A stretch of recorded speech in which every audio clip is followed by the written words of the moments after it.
हम सब ने इतिहास की किताबों में पढ़ा है कि मानव समाज धीरे धीरे सदियों में जाकर विकसित हुआ, राइट? लेकिन आज के इस खास पड़ताल में हम 5000 साल पुरानी एक ऐसी सभ्यता की फाइल खोलने वाले हैं जिसकी कहानी किसी हिस्टोरिकल सस्पेंस थ्रिलर या सच कहूं तो एक कोल्ड केस से कम नहीं है। तो चलिए सीधे सिंधु घाटी सभ्यता के इस गहरे रहस्य में गोता लगाते हैं। अब सबसे बड़ा सवाल जो दिमाग में आता है वो ये है कि एक इतना विशाल साम्राज्य जिसके पास उस जमाने की एडवांस स्मार्ट सिटीज थीं, बेहतरीन लाइफस्टाइल था, लेकिन कोई विशाल सेना नहीं थी, वो अचानक हवा में कैसे गायब हो गया? बिना कोई निशान छोड़े एक पूरी की पूरी एडवांस सभ्यता का यूं मिट्टी में मिल जाना वाकई इतिहास के सबसे बड़े रहस्यों में से एक है।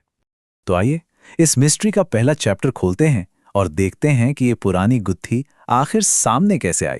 कहानी शुरू होती है 1856 से। उस वक्त अंग्रेज इंजीनियर लाहौर से कराची के बीच रेलवे लाइन बिछा रहे थे। अब उन्हें पटरियों के बेस के लिए चाहिए थी मजबूत ईंटें, और उन्होंने अनजाने में, जी हां बिल्कुल अनजाने में, हड़प्पा के खंडरों की लाखों प्राचीन ईंटों का इस्तेमाल अपनी ट्रेन की पटरियों में कर लिया। उन्हें जरा भी अंदाजा नहीं था कि वो क्या नष्ट कर रहे हैं। इसके दशकों बाद 1920s के आसपास हड़प्पा और मोहनजोदड़ो में फॉर्मल खुदाई शुरू हुई और फाइनली 1924 में सर जॉन मार्शल ने पूरी दुनिया को चौंकाते हुए इस 5000 साल पुरानी महान सभ्यता की ऑफिशियल घोषणा कर दी।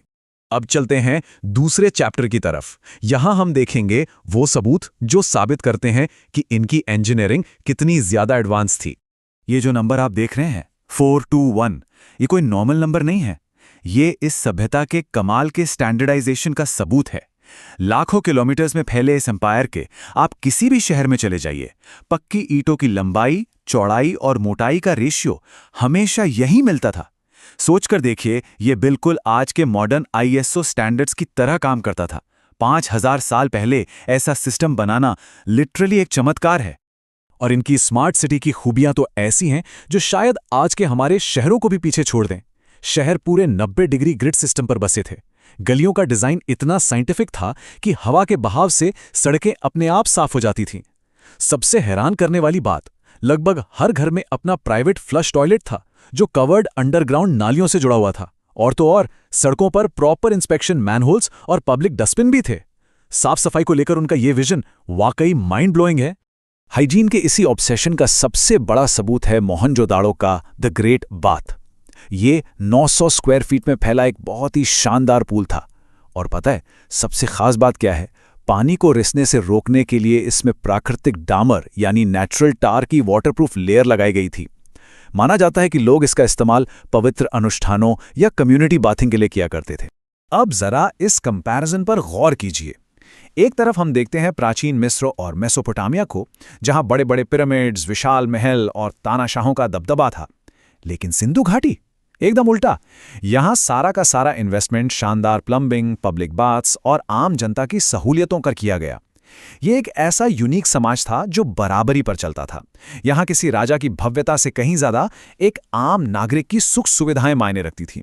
चलिए इन्वेस्टिगेशन को आगे बढ़ाते हैं और देखते हैं इस केस के सबसे रहस्यमय सुराग, जहां से हथियार पूरी तरह गायब हैं।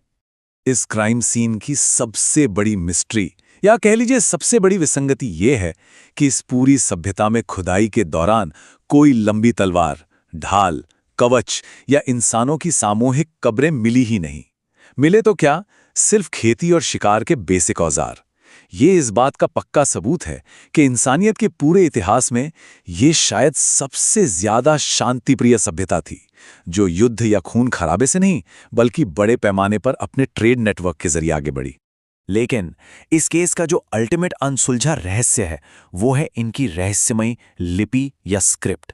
खुदाई में हमें हजारों छोटी व्यापारिक मोहरें मिली हैं जिन पर हाथी, बाघ और एक काल्पनिक यूनिकॉर्न जैसे जानवरों के चित्र बने हैं।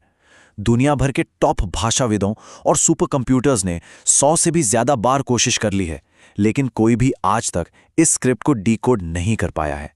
ये लिटरली इतिहास का सबसे बड़ा क्रिप्टिक क्लू बना हुआ है। हालांकि हम इसे पढ़ नहीं पाए हैं, लेकिन फोरेंसिक लिंग्विस्टिक्स ने कुछ सॉलिड सुराग जरूर दिए हैं, जैसे कि वो आज की अरबी या उर्दू भाषा की तरह दाएं से बाएं लिखते थे। ये हमें कैसे पता? क्योंकि जब आप ध्यान से देखेंगे तो मोहरों के बाईं तरफ के अक्षर अक्सर सिकड़े हुए नजर आते हैं, बिल्कुल वैसे ही जैसे पेज के आखिर में जगह कम पड़ने पर हम शब्दों को चिपकाकर लिखते हैं ना। और ये 400 से ज्यादा प्रतीकों वाली लिपि कोई ABCD जैसी वर्णमाला नहीं थी, बल्कि ये लोगोग्राफिक थी।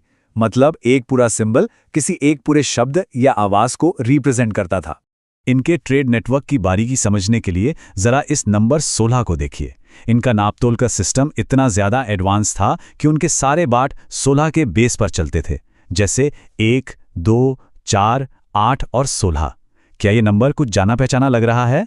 जी हाँ, हमारे यहाँ कुछ दशकों पहले तक जो 16 आने का 1 रुपया चलता था ना, उसकी जड़ें सीधे तौर पर इसी 5000 साल पुराने गणित से जुड़ी हुई है ना कमाल की बात। अब आते हैं इस कहानी के सबसे डार्क चैप्टर पर, इस शानदार सभ्यता का अंत और इसके पीछे के संदिग्ध। इस सभ्यता का पतन बहुत ही खौफनाक तरीके से हुआ था। जो एडमिनिस्ट्रेशन कल तक इतना फ्लॉलेस था, वो ताश के पत्तों की तरह ढह गया।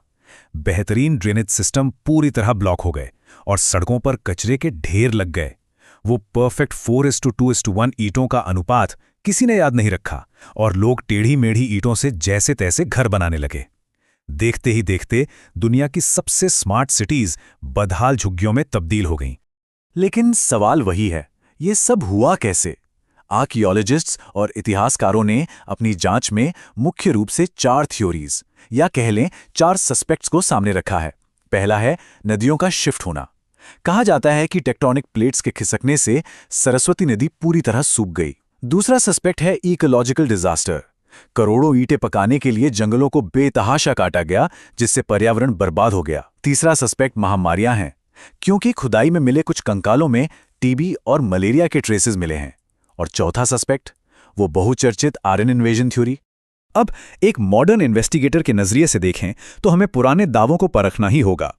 लेटेस्ट आर्कियोलॉजिकल रिसर्च ने इस आर्यन इन्वेजन यानी आर्यों के आक्रमण की थ्योरी को पूरी तरह से खारिज कर दिया है। किसी भी शहर की खुदाई में ऐसा कोई सबूत, कोई सामूहिक कब्र या हथियारों का जखीरा नहीं मिला है जो किसी हमले को साबित कर सके। आज की डेट में यह थ्योरी पूरी तरह से एक झूठा कॉलोनियल मिथक साबित हो चुकी है। तो फिर सच्चाई क्या है? आइए बढ़ते हैं अपने आखिरी चैप्टर की ओर और देखते हैं इस केस का फाइनल वर्डिक्ट। इस सदियों पुराने कोल्ड केस का फाइनल वर्डिक्ट ये है, ये सभ्यता रातों रात हवा में गायब नहीं हुई थी और ना ही इसका पूरी तरह से अंत हुआ था।